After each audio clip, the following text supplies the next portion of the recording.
नमस्कार दोस्तों और स्वागत है आप सभी का करंट अफेयर अपडेटेड के यूट्यूब चैनल पर, जहां पर हम डिस्कस कर रहे हैं डेली करंट अफेयर्स को।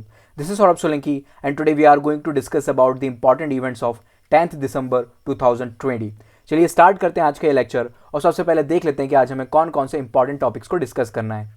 आज सबसे पहले हम डिस्कस करेंगे माउंट एवरेस्ट के बारे में, फिर हम डिस्कस करेंगे national company law appellate tribunal से रिलेटेड इंपॉर्टेंट आर्टिकल, उसके बाद डिस्कशन होगा लक्षद्वीप ग्रुप ऑफ आइलैंड से रिलेटेड, फिर हम डिस्कस करेंगे इलुरु मिस्ट्री डिजीज से रिलेटेड। चलिए स्टार्ट करते हैं आज का ये लेक्चर और सबसे पहले देख लेते हैं माउंट एवरेस्ट के बारे में। रिसेंटली माउंट एवरेस्ट न्यूज में क्यों रहा, क्या हुआ है? नेपाल और चाइना के द्वारा एक स्टडी पब्लिश की गई। उस स्टडी में यह पाया गया कि माउंट एवरेस्ट की जो हाइट है वो 86 सेंटीमीटर इंक्रीज हो चुकी है लास्ट टाइम से। अब इसकी हाइट कितनी हो चुकी है? 8848.86 मीटर्स। ठीक है, ये टोटल हाइट है माउंट एवरेस्ट की। माउंट एवरेस्ट की हाइट जो है वो इंक्रीज क्यों हो रही है? इसके पीछे माउंट एवरेस्ट का फॉर्मेशन रिस्पॉन्सिबल है। सभी को बेसिक पॉइंट्स पता होते हैं, फिर भी मैं आपको एक बार बता देता हूं कि माउंट एवरेस्ट का फॉर्मेशन कैसे हुआ। यहां पे हमारी हुआ करती थी यूरेशियन प्लेट, यहां पे नीचे थी इंडियन सबकॉन्टिनेंटल प्लेट। जहां पर आज मेडागास्कर आइलैंड है वहां पर आप देखेंगे तो वहां पर पहले इंडियन प्लेट हुआ करती थी। इंडियन प्लेट ने अपनी जर्नी स्टार्ट की ऊपर के साइड, स्टार्ट करते करते वो यहाँ ऊपर आती है और यूरेशियन प्लेट से कोलाइड होती है। ठीक है, यूरेशियन प्लेट के साथ कोलाइड होने के साथ यहाँ पर क्या होता है? कॉन्टिनेंटल कॉन्टिनेंटल कन्वर्जेंस होता है। और हमने सभी ने ज्योग्राफी में ये बात पढ़ी है कि जब जब कॉन्टिनेंटल कॉन्टिनेंटल कन्वर्जन होता है फोल्ड माउंटेन्स का क्रिएशन होता है। ठीक है, तो आज जहां पर माउंट एवरेस्ट बने हुए हैं वो फोल्ड माउंटेन्स हैं। उनका क्रिएशन क्यों हुआ है?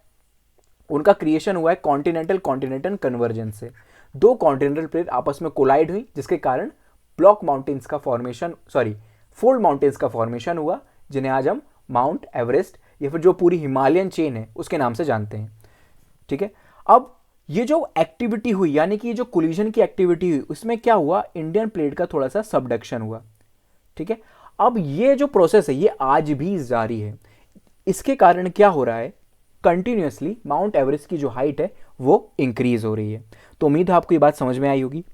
इसके बाद एवरेस्ट के बारे में कुछ बेसिक पॉइंट्स को डिस्कस कर लेते हैं। नेपाल में एवरेस्ट को क्या बोला जाता है? सागर मथा बोला जाता है। ठीक है, इसके बाद चाइना में क्या बोला जाता है? क्यूमुलो लांगमा बोला जाता है। माउंट क्यूमुलो लांगमा चाइना में। चलिए, एवरेस्ट का जो नाम है वो किनके नाम पर रखा गया है? तो एक ज्योग्राफर हुआ करते थे जिनका नाम था सर जॉर्ज एवरेस्ट। इन्हीं के नाम पर माउंट एवरेस्ट का नाम रखा गया है। ये व्यक्ति जो थे सर्वेयर जनरल ऑफ इंडिया हुआ करते थे मिड 19th सेंचुरी में। चलिए आगे बढ़ते हैं और डिस्कस करते हैं अगला इंपॉर्टेंट आर्टिकल जो कि है national company law appellate tribunal से रिलेटेड। रिसेंटली न्यूज में था काफी ज्यादा। इसको कॉन्स्टिट्यूट किया गया था अंडर कंपनीज एक्ट 2013। ये पॉइंट आपको याद रखना है। ठीक है, तो ये किस प्रकार की बॉडी है? अगर आपसे ऑप्शन में पूछा जाता है तो आप क्या बताएंगे? स्टैट्यूटरी बॉडी है। ठीक है, चलिए उसके बाद इसके क्या फंक्शन है? देखिए, जितनी भी ट्रिब्यूनल्स इंडिया में बनाई जाती हैं वो चाहे national company law appellate tribunal हो या नेशनल ग्रीन ट्रिब्यूनल हो जिसको हम एनजीटी के नाम से जाते हैं, बहुत फेमस है ये। इन सारी ट्रिब्यूनल्स का एक ही फंक्शन होता है, वो होता है जुडिशरी का जो बर्डन है उसको थोड़ा सा कम करना। क्या किया जाता है? पर्टिकुलर केसेस से रिलेटेड एक ट्रिब्यूनल बना दी जाती है। फॉर एग्जांपल, अगर दो स्टेट के बीच में कोई इश्यू है, ठीक है ना, वो चाहे लैंड वाटर से रिलेटेड हो, तो वहां पर हम बना देते हैं इंटर स्टेट ट्रिब्यूनल्स। ठीक है, जैसे कि अभी बनी भी हुई है कावेरी रिवर डिस्प्यूट ट्रिब्यूनल बनी हुई है। ठीक है, उसका क्या काम है? दो स्टेट के बीच में जो केसेस हैं वो अगर ट्रिब्यूनल नहीं होगा तो कहां पर जाएंगे? सुप्रीम कोर्ट में जाएंगे या फिर हाई कोर्ट में जाएंगे। केसेस सुप्रीम कोर्ट और हाई कोर्ट में ऑलरेडी काफी ज्यादा हैं, हम इन्हें और ज्यादा बर्डन नहीं करना चाहते, तो हम क्या करते हैं? स्पेसिफिक मैटर से रिलेटेड एक ट्रिब्यूनल बना देते हैं। ठीक है, जैसे कि for example national green tribunal है, अगर इन्वायरमेंट से रिलेटेड कोई भी इशू होगा तो वो नेशनल ग्रीन ट्रिब्यूनल में चला जाएगा। ठीक है, वैसे ही अगर कंपनीज लॉज ने के अगेंस्ट में कोई केस होगा तो वो कहां पर जाएगा? National company law appellate tribunal में। ठीक है, तो कौन कौन से ऐसे केसेस हैं जिनसे ये ट्रिब्यूनल डील करता है? अगर कोई case involves insolvency and bankruptcy code के अंडर रजिस्टर्ड हुआ है तो वो केस कहां जाएगा? इस ट्रिब्यूनल में जाएगा। उसके साथ ही साथ अगर कंपटीशन कमीशन ऑफ इंडिया के अगेंस्ट अगर कोई केस फाइल किया गया है तो वो भी इसी ट्रिब्यूनल में जाएगा। अब इस ट्रिब्यूनल की कंपोजिशन कैसे होती है, यानी कि कौन कौन से लोग इसके मेंबर होते हैं। तो सबसे पहले तो इसका एक चेयरपर्सन होता है, उसके साथ अदर मेंबर्स होते हैं। जितने भी इसके जुडिशियल मेंबर्स होते हैं और इसका जो चेयरपर्सन होता है उसके लिए कंसल्ट किया जाता है चीफ जस्टिस ऑफ इंडिया को। ऑलराइट, उसके साथ जो इसके मेंबर्स होते हैं अदर मेंबर्स, उनका रिक्रूटमेंट किस प्रकार से किया जाता है, तो उनके रिक्रूटमेंट के लिए एक सिलेक्शन कमेटी बनाई जाती है। उस सिलेक्शन कमेटी में चीफ जस्टिस ऑफ इंडिया वो इसका चेयरपर्सन होते हैं इस कमेटी के। उसके बाद अ सीनियर जज ऑफ सुप्रीम कोर्ट, उसके बाद secretary of ministry of corporate affairs, secretary of ministry of law and justice and secretary in the department of finance services in the ministry of finance. ये 3 secretaries होते हैं। एक आपका chief justice होता है of India होता है जो कि चेयरपर्सन का रोल प्ले करता है। उसके बाद एक सीनियर जज फ्रॉम द सुप्रीम कोर्ट। अगर कोई भी सुप्रीम कोर्ट से जज नहीं है तो chief justice of any high court वो यहाँ पर वर्क करेगा। इन सभी की एक कमेटी होती है और वो उन लोगों का नाम सजेस्ट करती है जो इस ट्रिब्यूनल के मेंबर्स बन सकते हैं। ठीक है, एलिजिबिलिटी क्या होनी चाहिए अगर किसी व्यक्ति को चेयरपर्सन बनना है, तो he should have been a जज ऑफ सुप्रीम कोर्ट और should be a chief justice of high court. Alright, और जो बाकी के जुडिशियल मेंबर्स होते हैं वो क्या होने चाहिए, वो जज होने चाहिए किसी भी हाई कोर्ट में फॉर मिनिमम 5 ईयर्स। ठीक है, ये पॉइंट आपको याद रखना है। टेक्निकल पर्सन के लिए स्पेसिफिक कोई पॉइंट नहीं है यहाँ पर, बस एबिलिटी होनी चाहिए, इंटीग्रिटी उसके पास होनी चाहिए, स्पेशल नॉलेज होना चाहिए। एक ही पॉइंट है कि एक्सपीरियंस होना चाहिए 25 ईयर्स का। ठीक है, बाकी की बेसिक चीज़ें जो भी टेक्निकल स्टाफ रहेगा उसकी एलिजिबिलिटी। उसके बाद फिर टर्म कितनी होती है। अगर एक व्यक्ति को ट्रिब्यूनल का मेंबर चुन लिया गया तो वो 5 साल तक ट्रिब्यूनल का मेंबर रहेगा और उसको दोबारा रीअपॉइंट किया जा सकता है फॉर नेक्स्ट 5 ईयर्स। चलिए आगे चलते हैं और डिस्कस करते हैं अगला इंपॉर्टेंट आर्टिकल जो कि है लक्षद्वीप से रिलेटेड। रिसेंटली लक्षद्वीप को क्या डिक्लेयर कर दिया गया है, ऑर्गेनिक यूनियन टेरिटरी। ऑर्गेनिक का मतलब है यहां पर जो भी प्रोडक्शन हो रहा है, ठीक है ना, एग्रीकल्चर अगर यहां पर कोई परफॉर्म किया जा रहा है, ठीक है, और एग्रीकल्चर में मैं यहां पर इंक्लूड कर रहा हूं पोइट्री फार्मिंग को, ठीक है, या फिर आपका डेयरी प्रोडक्शन से रिलेटेड ये सारी जो भी चीज़ें हो रही हैं, ये सारी एक्टिविटीज़ हो रही हैं वो ऑर्गेनिक हो रही हैं, यानी कि कोई भी केमिकल फर्टिलाइजर पेस्टिसाइड्स वगैरह का यूज़ नहीं किया जा रहा है। ठीक है, तो लक्षद्वीप ऐसा डिक्लेयर किया जाने वाला फर्स्ट यूनियन टेरिटरी है इंडिया का। इससे पहले एक स्टेट को भी ऑर्गेनिक डिक्लेयर किया जा चुका है। आप सभी उसका नाम सोच लीजिए, मैं आगे चल के आपको बताऊंगा। ठीक है, उसके बाद फिर किस स्कीम के अंदर इसको डिक्लेयर किया गया है, यानी कि कौन सी ऐसी स्कीम है जिसने ये सर्टिफिकेट दिया है लक्षद्वीप को as a organic union territory, तो पार्टिसिपेटरी गारंटी सिस्टम यानी कि पीजीएस, इसके अकॉर्डिंग सर्टिफिकेट दिया गया है लक्षद्वीप को। अब पार्टिसिपेटरी गारंटी सिस्टम है क्या, आप मान लीजिए एक फार्मर है, ऑलराइट, आप ये फार्मर है, आप क्या कर रहे हैं, आप कोई भी एग्रीकल्चर प्रोडक्ट को प्रोड्यूस करें। फॉर एग्जांपल आपने पोटैटो को प्रोड्यूस किया। अब आपने ये जो पोटैटो को प्रोड्यूस किया है वो कंप्लीटली ऑर्गेनिक है। ठीक है, आपने किसी भी प्रकार का कोई भी पेस्टिसाइड्स का या फिर केमिकल्स का फर्टिलाइजर्स का यूज़ नहीं किया है। आपको ले जाके मार्केट में बेचना है उन आलूज को, पोटैटोज को। तो लोगों को भरोसा कैसे होगा आप पर कि आपने जो पोटैटो लेकर आए हैं वो ऑर्गेनिक है। ठीक है, तो ये काम, भरोसा दिलाने का काम किया जाता है पार्टिसिपेटरी गारंटी सिस्टम के द्वारा। ठीक है, ये गवर्नमेंट की एक सिस्टम है, गवर्नमेंट के द्वारा स्टैब्लिश एक सिस्टम है जो कि किसके अंडर आता है, ministry of agriculture and farmer. क्या किया जाता है इस सिस्टम में, आपके जो पोटैटोज हैं उनको वेरीफाइड किया जाता है, एक क्वालिटी स्टैंडर्ड सेट किया जाता है कि अगर इस क्वालिटी स्टैंडर्ड पर आपके प्रोडक्ट्स खरे उतरते हैं तो हम उन्हें एक सर्टिफिकेट दे देंगे ओरिजिनलिटी का, या फिर एश्योरेंस मिल जाएगा कि हाँ ये जो प्रोडक्ट है वो ऑर्गेनिक है। ठीक है, इससे क्या होगा, इससे बहुत सारे बेनिफिट्स होंगे। सबसे पहले तो फार्मर को क्या मिलेगा, फार्मर को बेनिफिट ये मिलेगा कि उसके जो प्रोडक्ट हैं उनके रेट उसको अच्छा मिल जाएगा। आपको पता होगा नॉर्मली अगर आप ऑर्गेनिक प्रोडक्ट्स लेने जाएंगे तो उनके रेट थोड़े से ज़्यादा होते हैं आपके नॉर्मल प्रोडक्ट से।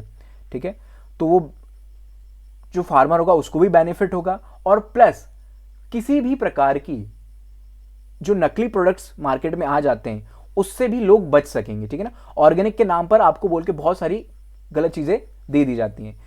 हमने कुछ दिनों पहले ही एक आर्टिकल डिस्कस किया था जहां पर हमने देखा था कि ऐसे बहुत सारी कंपनियां, डाबर, पतंजलि, झंडू, ये सभी क्या कर रहे हैं, ये सब मिलावट कर रहे हैं किसके साथ, हनी के साथ। जो हनी आपके घर में आता है उसमें मिलावट होती है शुगर की, शुगर सिरप की, ठीक है। तो जब सर्टिफिकेशन मिलेगा एक ऑथराइज्ड एजेंसी के द्वारा, तो इस प्रकार की जो अडल्ट्रेशन होता है वो नहीं होगा, ठीक है। इसके बाद लक्षद्वीप को और थोड़ा सा डिस्कस करते हैं इसके बारे में। तो फर्स्ट यूनियन टेरिटरी है जिसको 100% ऑर्गेनिक डिक्लेयर किया जा चुका है।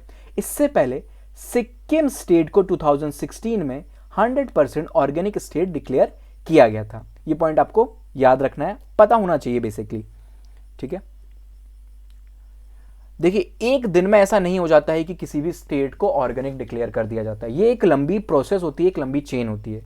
तो लक्षद्वीप में 2017 से ही जो सिंथेटिक केमिकल्स हैं उनकी प्रैक्टिस को बैन कर दिया गया था, ठीक है। तो 3 साल लग गए पूरे यूनियन टेरिटरी को ऑर्गेनिक डिक्लेयर होने में। इसके बेनिफिट्स मैं आपको बता चुका हूं, ठीक है ना। अश्योर्ड प्राइजेस वगैरह मिलती हैं, डेजिग्नेटेड प्राइजेस वगैरह मिलती हैं फार्मर को, ठीक है ना। 1 डिस्ट्रिक्ट 1 प्रोडक्ट को भी बूस्ट मिलता है इस प्रोग्राम को। इसके बाद under it the entire island is being considered as a single district and coconut oil has been identified as a product, ठीक है। चलिए आगे बढ़ते हैं और लक्षद्वीप के बारे में कुछ बेसिक चीजें डिस्कस करते हैं। सबसे पहले तो लक्षद्वीप जो है वो ग्रुप ऑफ आइलैंड्स है, ये आपको पता होगा।